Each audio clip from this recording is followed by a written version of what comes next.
tsy voarara kory ny fampiasana ny sonomobile mandritra ny vanim-potoana ny fampelezan-kevitra fa ilaina kosa ny alalana manokana avy amin'ny tompona andraiki-panjakana mahefa raha ny fanamariana nentin'ny sekretera jeneraly ny ministeran'ny atany sy ny fitsinjaram-pahefana raha tsika toy izao manaraka izao ny makasika izay voalohany indrindra aloha dia tehana mafy izahay eto anivon'ny ministeran'ny atany sy ny fitsinjaram-pahefana fa ny fanaovana sonomobile na le ataontsika hoe zany hoe tamtam moa zay ahafantaran'ny olona azy amin'ny fanaovana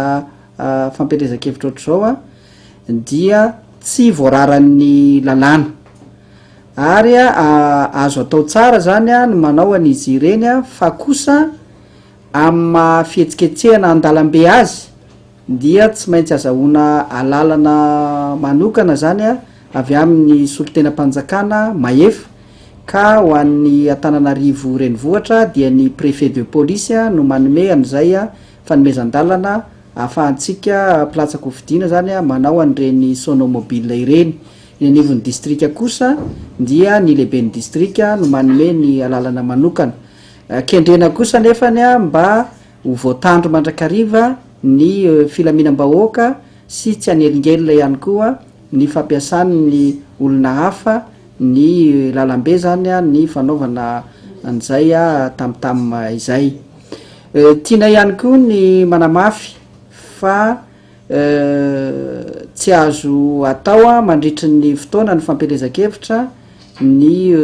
fitokanana ofisialy eo ihany koa ny tsy fahafahana manao fampelezan-kevitra amin'ny toerana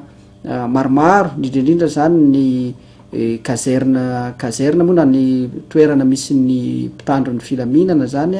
eo ihany koa ny sekoly